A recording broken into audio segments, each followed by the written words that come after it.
pessoal, sejam muito bem-vindos à nossa segunda aula e hoje nós vamos estudar sobre o cubo.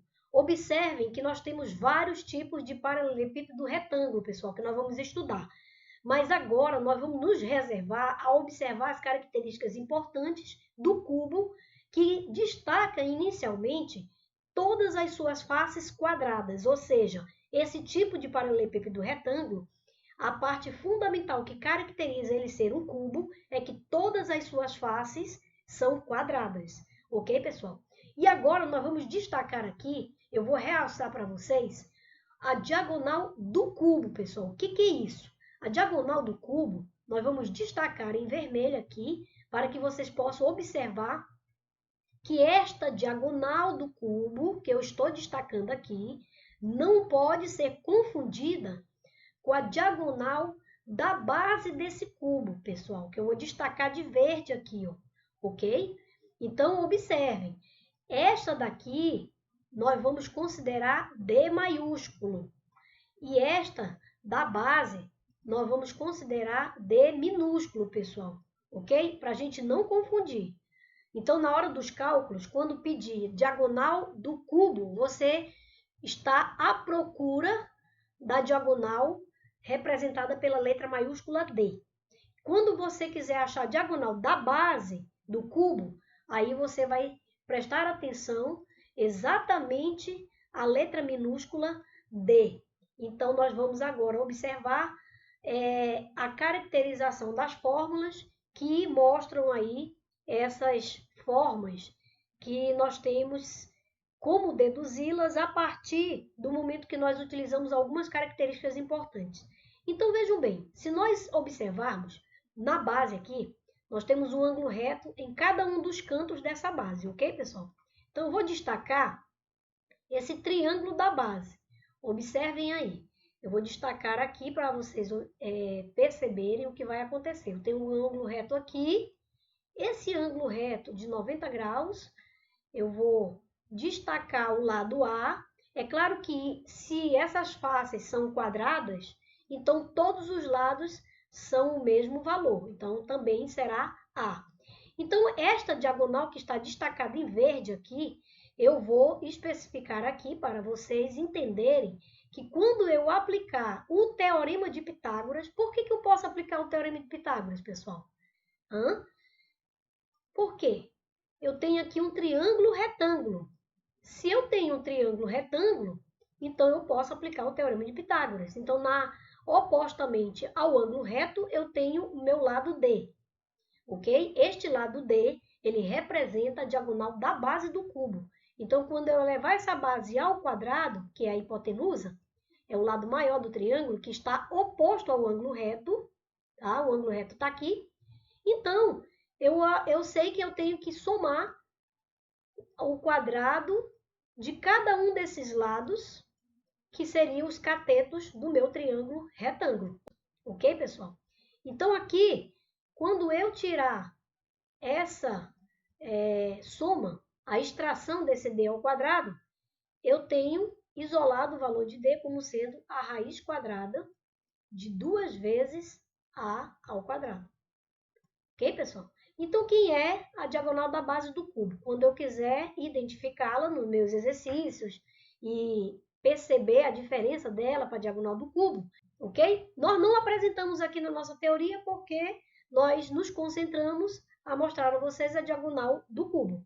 Mas a diagonal do cubo, ela também se deduz a partir do momento que você tem essa relação da diagonal da base. Então, se você tem um ângulo reto aqui, ó, o que vai acontecer, pessoal? Vou separar esse triângulo aqui para vocês perceberem aí que agora nós vamos deduzir a diagonal do cubo. Então, naturalmente, este lado aqui, ó, ele vai ser quanto? Vai ser exatamente o D que nós identificamos, tá? Que é a diagonal da base. Este lado aqui é A, todos os lados são A, né? A menos dessa diagonal do cubo. É claro que aqui não é A. É o que eu quero identificar. Vou chamar de D maiúsculo. E aqui eu sei que é A. Esse lado aqui é A. Tudo bem, pessoal? Então, agora vamos deduzir pela relação do Teorema de Pitágoras, nós temos aqui a possibilidade de desenvolvermos novamente este teorema. Então, olha aqui para o ângulo oposto, o lado oposto ao ângulo reto é a minha hipotenusa. Então, eu tenho o que, pessoal? Vamos observar como identificar a caracterização dessa fórmula utilizando aqui o Teorema de Pitágoras. Então, D maiúsculo ao quadrado, que é a minha hipotenusa, é diretamente proporcional à soma dos quadrados da medida desses catetos aqui, pessoal. Tudo bem? Então, vai ficar A ao quadrado mais D ao quadrado. Tudo bem, pessoal? Agora, nós temos que prestar atenção que eu quero isolar este D.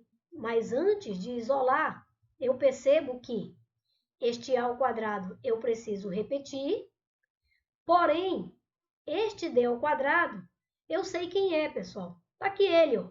D ao quadrado é quem? 2A ao quadrado. Então, eu vou aproveitar aqui. Então, vai ficar 2A ao quadrado.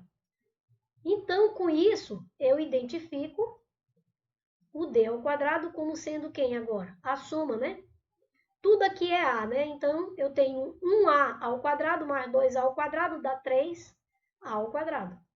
Então, quando eu extrair a raiz quadrada, eu vou ter a raiz quadrada de 3 vezes o A ao quadrado. Então, aqui eu utilizo uma propriedade. Esse índice do radical com a potência do A, elas vão se cancelar. O A vem para fora da raiz e dentro da raiz vai ficar quem? O número 3. Então, é por isso, pessoal, que aqui nós temos a diagonal do cubo, definida como sendo a raiz de 3. Tudo bem? Então, olha só, quando vocês observarem esse tipo de forma que é utilizado na identificação da diagonal da base do cubo e na diagonal do cubo, tem que lembrar que a diagonal da base é a raiz de 2, ok?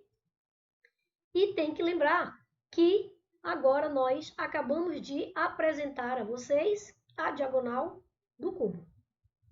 Então, pessoal, com isso é muito importante nós prosseguirmos e observarmos que aqui nós temos a área total e o volume do cubo. Não se preocupe que daqui a pouco nós vamos mostrar no GeoGebra a planificação do nosso paralelepípedo retângulo. Então, o volume do cubo, que é o volume desse paralelepípedo, ele vai ser o quê? O produto entre o comprimento, a largura A, o comprimento A e a altura A. Ou seja, essas três dimensões serão multiplicadas para que eu possa identificar o que, pessoal? O volume do cubo. Então, lembrem, cada um desses pontinhos aqui, ó, vamos lá, vamos relembrar os elementos desse paralelepípedo retângulo aqui. Esses pontos que eu estou destacando em vermelho são os vértices. Olha aí, pessoal. Tá? São os vértices. Tudo bem? E além disso, eu tenho aqui as arestas. Ok, pessoal? Vou destacar aqui com uma outra cor. Vamos pegar aqui um lilás para que vocês possam, então, observar. Eu vou só traçar assim, ó, uma aresta, 2, 3, 4, 5, 6, 7, 8, 9, 10, 11, 12 arestas, né, pessoal? Ó, já se liga aí, hein? Nos exercícios, se você precisar, o cubo tem 12 arestas. Então, já é uma dica legal aqui para vocês. Por outro lado, pessoal, observe uma coisa importante. Vamos pegar aqui uma cor e vamos ampliar um pouquinho a espessura para que vocês possam identificar exatamente as arestas, pessoal. Olha aí, ó. As arestas aqui, ó. Nós temos do nosso cubo. As arestas que são o quê? Ligadas pelos vértices, não é isso? Então, isso aqui, pessoal, é importante, hein? Porque através dessa consideração, nós abrimos caminhos aí para outros entendimentos com relação ao paralelepípedo retângulo, que é especialmente aqui o cubo. Nós temos vários, mas aqui, quando todas as faces são quadradas, você está no cubo. Então, por isso, ele destaca que o A é igual a B que é igual a C. Ou seja, largura, comprimento e altura são todas iguais. Se isso é verdade, então o volume que eu preciso calcular, primeiramente, destacando aqui, né? Vamos realçar aqui o que nós estamos calculando, que é justamente o que, pessoal? O volume do cubo. Se ligue aí, tá? Bom, o volume do cubo, pessoal, é o produto entre as três dimensões: largura, comprimento e altura. Quando você faz isso, é claro que, pela propriedade da potenciação, eu repito a base e somo os expoentes. Não é isso? Aqui eu não tenho que dizer que é 3A não, né, pessoal? É A ao cubo.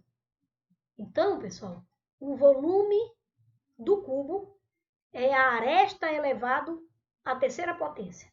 Então, já fica aí a dica porque nós chegamos aqui, tá? Agora, como que eu posso identificar a área total desse cubo? Nós poderíamos abrir esse cubo todinho. Então, quando eu estiver fazendo a planificação no GeoGebra, você vai perceber que essas áreas estão muito claras com relação a essa estrutura. Por quê?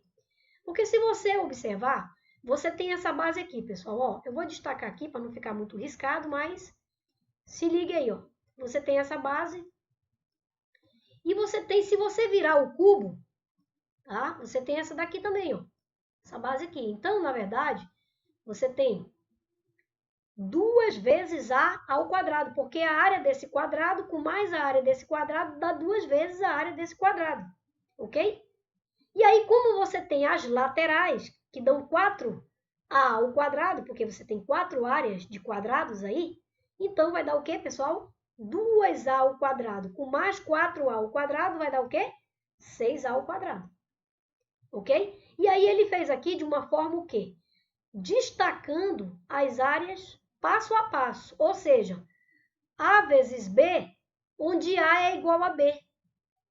A vezes C, onde C é igual a A. E B vezes C, onde B é igual a A e o C é igual a A. Então, é por isso que você tem essa consideração aqui, tá?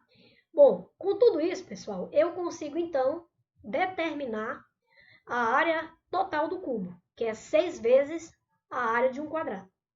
Porque nós temos 6 áreas de quadrados aqui.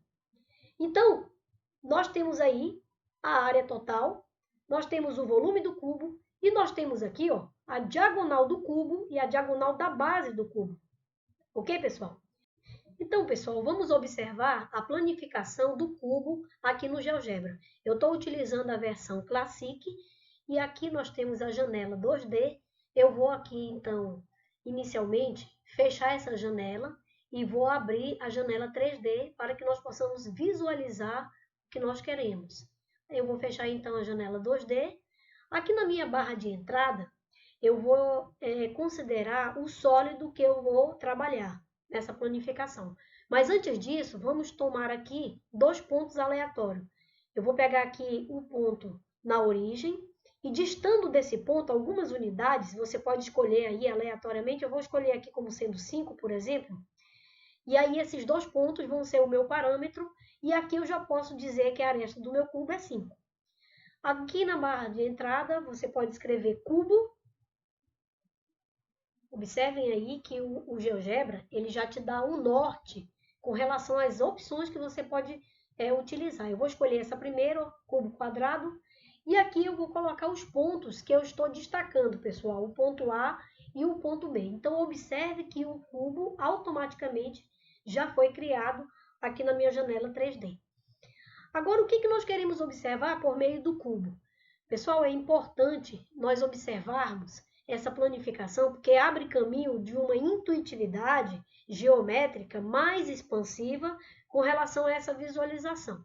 Nós vamos aproveitar a oportunidade que o GeoGebra nos dá. Nessa opção aqui, eu posso ir em planificação, e quando eu for em planificação, eu já tenho automaticamente, clicando no cubo, o cubo com essa opção de destacar, aqui vamos fazer girar essa janela, observem aí, ó, eu já vejo que o cubo foi planificado, pessoal.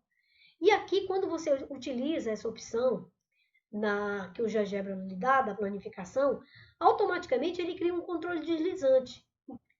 Então, antes disso, pessoal, vamos observar aqui as configurações que a gente pode visualizar com relação às cores do nosso cubo. Então, eu vou destacar aqui algumas cores aleatórias, você pode estar escolhendo ao seu gosto. E aqui nós vamos observar também, clicando no botão direito do mouse, nessa opção configurações, nós podemos também fazer a alteração da planificação, tá? Então, vamos colocar aqui um vermelho, só para fazer esse destaque das cores que a gente está utilizando. Então, esse controle deslizante B1, ele já foi criado automaticamente a partir dessa opção da planificação. Quando você coloca aqui o controle para ser utilizado, você observa que aqui você tem a expansão dessa planificação, pessoal. Eu vou aqui localizar melhor, eu vou ampliar um pouquinho para vocês visualizarem, tá? E aqui eu vou fazer com que nós tenhamos aqui um giro e aqui você pode visualizar melhor a planificação do cubo. Percebam aí, muito interessante. Ok? Espero que vocês tenham entendido. Muito obrigada, um abraço para vocês e até a nossa próxima videoaula.